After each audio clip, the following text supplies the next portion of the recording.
My friends, who come seeking a word of strength, you have asked about release. You speak of a weight, a fatigue that is not of the body, but of the soul. You feel a slow seepage of your vital essence, a dimming of your inner fire. You call this feeling drain, and you are correct. But to understand the cure, we must first dare to diagnose the malady. This draining force is not an external demon, though it wears many masks. It is, more often than not, a tenant you have welcomed into the house of your own psyche. It is the shadow, not as a mere repository of evil, but as the entire unconscious self, the unlived life, the unspoken word, the unwept tear, the outmoded belief that you clutch like a relic. Consciousness, our precious and hard-won light, wishes to expand, to create, to become more than it is. But it is tethered to these unseen depths. When we refuse to acknowledge what lies in the shadow, when we allow old resentments to fester, toxic loyalties to bind us, or the fear of societal judgment to dictate our path, we create a psychic leak. The energy required for life is perpetually siphoned off to maintain the prison walls around these forbidden parts of ourselves. You cannot fill a vessel that has a crack in its foundation. To pour motivation, ambition, or joy into a psyche that is secretly bleeding its power into old wounds is a futile act. The first and most profound act of self-empowerment is not to acquire, but to release, to make whole by letting go. This is not a passive forgetting. It is an active, often painful, act of soul work. It requires descending into your own depths, not as a victim, but as a curious explorer of your own inner world. You must sit with your shadow, not to be consumed by it, but to understand what it wants. What outdated pattern is it forcing you to repeat?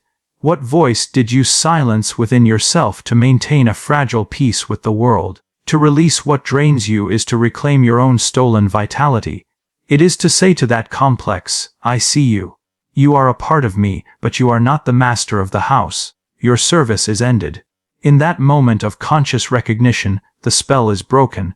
The energy bound within the conflict is freed, and it flows back into you, the rightful owner. It becomes fuel for your journey, light for your path, and strength for your authentic life. You speak of this feeling of being drained, this pervasive fatigue that seems to seep into the very marrow of your being. You experience it as a verdict, as a final state of being, a life sentence to a diminished existence. But I must implore you to shift your gaze. See this sensation not as a sentence passed by a merciless judge, but as a symbol, the psyche's most profound and ancient language. A symbol is not a statement of fact, but a living, breathing expression of something unseen, a pointer to a truth that lies buried in the fertile soil of the unconscious. Consider the symptoms of the body. A fever is not the illness itself. It is the body's dramatic, unmistakable signal that a battle for health is being waged within. To see only the fever is to misunderstand its purpose, so it is with this psychic drain, this ennui, this lack of motivation, this feeling of being perpetually siphoned dry. These are not the core malady, they are the fever. They are the urgent, albeit painful, signal from the deeper self that a fundamental misalignment has occurred. Your conscious life, the persona you present to the world, has drifted too far from the needs and truths of your inner, instinctual self. A civil war is being fought in the hidden chambers of your soul, and the drain you feel is the cost of that conflict, the energy expended to maintain the battle lines. When you are locked in a room, arguing with a phantom of your own creation, you grow weary. This is the nature of your fatigue. The drain is the symbol of that argument. It points to the unresolved complex, the unhealed wound, the unlived life that clamors for attention from the cellar of your psyche. It is the ghost in your machine, and its haunting is not meant to destroy you, but to alert you to its presence. To interpret this symbol as a final judgment on your capacity for life is to mistake the map for the territory, the warning light on the dashboard for a terminal engine failure. The light is a gift, for it tells you to look under the hood before the true damage is done. Therefore, the work begins not with a frantic search for an external source of energy, a new stimulant to mask the symptom, but with a courageous act of introspection. You must sit with this feeling of drain, as uncomfortable as it may be, and ask it the most important question one can pose to a symbol. What do you represent? What conflict are you masking? What part of me, long neglected or fiercely repressed, is demanding to be heard, and in its silence, is consuming my vitality as its only means of protest? The drain is the whisper that becomes a shout. It is the psyche's way of forcing a conversation you have been avoiding. To listen is to begin the alchemical process of turning leaden fatigue into the gold of self-awareness. The sentence you feel is, in truth, an invitation to dialogue with your own depths, and in doing so, to commute the sentence of your own exhaustion. It is a primitive, almost magical belief of the conscious mind to assume that what it ignores, what it pushes down into the darkness, will simply cease to exist. We think, in our hubris, that the light of our awareness defines the entire territory of the self. But this is a profound error. The psyche is not a room that is lit by the single lamp of consciousness. It is a vast and ancient landscape, most of which is shrouded in the fertile darkness of the unconscious. When you resist a thought, a memory, a feeling, or an aspect of your own nature, you do not annihilate it. You do not even weaken it. Instead, you perform a kind of barbaric rite upon yourself. You tear a piece of your own soul away and banish it. But where does it go? It does not vanish into nothingness. It descends. It falls into the autonomous depths of the unconscious, where, like a seed in a hidden garden, it begins to take on a life of its own. There, in that shadowy realm beyond your direct control, it coalesces with related thoughts and emotions, drawing energy from your continued resistance, until it forms what we call a complex. A complex is not a mere idea, it is a splinter psyche, a quasi-personality with its own will, its own voice, and its own gravitational pull. It is an autonomous entity that lives within you, yet operates outside the jurisdiction of your conscious will. This is the great and terrible irony of resistance. The very energy you expend to keep something down becomes the food that sustains it. The shame you refuse to feel becomes a hidden poison that taints your every success. The grief you will not weep finds expression in a perpetual, unexplainable melancholy. The anger you deem unacceptable and swallow whole curdles into a passive, aggressive resentment or a simmering cynicism that leaks into your relationships. The creative impulse you fear to act upon becomes a restless, gnawing demon of envy towards those who dare to create. Worse still, this banished content does not remain quietly in its cellar. It seeks expression as all life does. Failing to be acknowledged directly, it manifests indirectly, through projection. You see in others the very qualities you have refused to integrate in yourself. The man who resists his own vulnerability sees cowardice in every act of tenderness. The woman who denies her own ambition perceives ruthless aggression in every successful peer. You then find yourself in a state of perpetual conflict with the outside world, fighting your own shadow in the form of other people, all the while draining your vitality in a battle that can never be won, for the true enemy is within. Therefore, the phrase, "What you resist persists," is not strong enough. It is not merely that it continues to exist in a dormant state. It is that it grows in power and autonomy. It possesses you. In moments of fatigue, stress, or unguarded passion, this complex can erupt, seizing control of your personality, making you say and do things that are utterly foreign to your conscious self. You become, in that moment, not yourself, but the embodiment of the very thing you sought to avoid. The tyrant who resists his own compassion becomes a monster of cruelty. The saint who resists her own shadow becomes a vessel of self-righteous judgment. In resisting the fragment, you are ultimately conquered by it. The only path to true sovereignty, then, is not through a war of resistance, but through a courageous act of hospitality, to invite the exiled parts of yourself back into the light of your awareness, not to be ruled by them, but to understand them, and in understanding, to disarm them and reclaim the immense energy you have wasted in keeping them locked away. It is a terrifying proposition to the conscious mind. This idea that the very thing we exile, the aspect of ourselves we find most shameful or unacceptable, could be the secret repository of our greatest strength. We are conditioned to believe that our value lies in the polished persona, the collection of acceptable traits we present to the world. We imagine our shadow, that hidden sum of all we are but refuse to be, as a mere dump for our refuse and failings, a psychic landfill of regrettable impulses and weaknesses. This is a catastrophic misapprehension. The shadow is not a landfill, it is a dragon's hoard, fiercely guarded and seemingly dangerous, but containing the very treasures that can restore a kingdom. Consider the process of nature itself. The richest soil, the most fertile ground from which mighty trees and nourishing crops spring, is composed of decayed matter. What has fallen, what has been broken down, what is considered waste and dead, becomes the fundamental nourishment for new life. So it is in the psyche. The qualities you have cast into the shadow have not been annihilated, they have undergone a kind of composting. They have festered, yes, but in that dark, anaerobic process they have also concentrated, transformed, and gained a potent, latent energy waiting to be reclaimed for a higher purpose. Your rage, when it is left to fester in the shadow, becomes a destructive poison that leaks out as bitterness or turns inward as self-sabotage.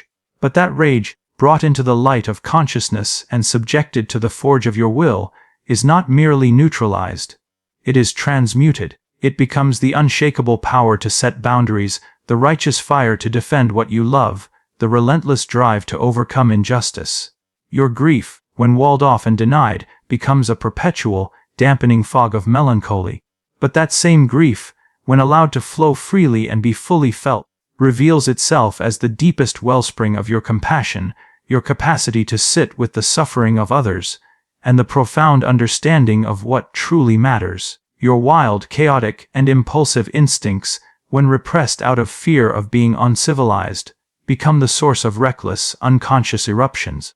But when invited and respected, they become the raw, creative force, the vitality of your art, the passion in your love, and the connection to the primal, instinctual wisdom that guides you when logic fails. This is the gold. It is not the crude, unrefined ore of the impulse itself, but the refined, conscious virtue that is its ultimate expression. The shadow does not contain your gold in a finished state, as a coin in a chest. It holds the raw, volatile ore. The alchemical work of integration is the process of smelting, of applying the intense heat of your conscious awareness to this raw material to separate the precious metal from the dross. The arrogance you deny may hide the gold of true self-confidence and leadership. The vulnerability you conceal may hold the gold of authentic connection and intimacy. The greed you shame may contain the gold of a healthy and empowered desire for a full and abundant life. To reclaim this gold is therefore the most practical and empowering of all psychological endeavors. It is not an act of self-indulgence, but of profound economy. You are recovering stolen property. You are taking back the very energy you have been using to maintain the prison, and discovering that the prisoner you feared was, in fact, a part of your own royal lineage, holding the key to a power you thought was lost. The journey into the shadow is not a descent into hell for the sake of punishment, it is a heroic quest into the cave of the dragon to reclaim the treasure it guards. The dragon is your own fear, and the treasure is the full, magnificent, and potent expression of who you were always meant to be. The call to release what drains you can too easily be misinterpreted by the heroic, will-driven ego as a call to arms. It imagines a purge, a violent cleansing, a final battle where the unwanted elements of the self are hunted down and exterminated. This is a fantasy, and a dangerous one, for it is born from the very same mindset that created the initial schism. You cannot solve a problem of fragmentation with an act of further fragmentation. The psyche is not a weed, choked garden that requires burning to the ground. It is a complex, ancient ecosystem where every plant, even the most aggressive, has a root structure that intertwines with the rest. To rip one out violently is to risk damaging the delicate flora you wish to preserve, and to leave the root behind, ensuring its return. Release, in the truest sense, is not an act of destruction, but a supreme act of discrimination. It is the patient, meticulous work of the goldsmith, not the brutal swing of the executioner's axe. The work is one of sorting, of discerning, of separating the essential from the non-essential, the timeless from the temporal, the voice of the self from the clamor of the complex. You are not being asked to destroy a part of your being, for that is a psychological impossibility. What is once experienced by the psyche is forever a part of its record. Instead, you are being asked to dissolve your identification with that content. You are learning to release the attachment to the story, the belief, the emotional pattern, or the outdated identity that has been using you as its host. Consider a man who carries the heavy, draining complex of, "I am a victim of my past." The destructive approach would be to try and annihilate the memories themselves, to deny the pain, to build a fortress of false positivity against the truth of his experience. This, as we know, only empowers the complex, forcing it to manifest in more insidious ways. The discriminative approach, however, is far more subtle and far more powerful. He must first gather all the fragments of this story, the memories, the resentments, the self-pity, the core belief of powerlessness, and hold them in the light of consciousness. He does not deny them, he examines them with ruthless curiosity. He then begins the work of sorting. He can release his identification with the belief, "I am a victim," without destroying the factual memory of the events. He can acknowledge the truth of the pain without fusing his entire identity to it. He can separate the historical fact from the psychological narrative he has constructed around it. He releases the narrative, the identity, the emotional addiction to the story, the draining elements, while integrating the raw experience and the wisdom it may have forged in him. This is the alchemical separatio.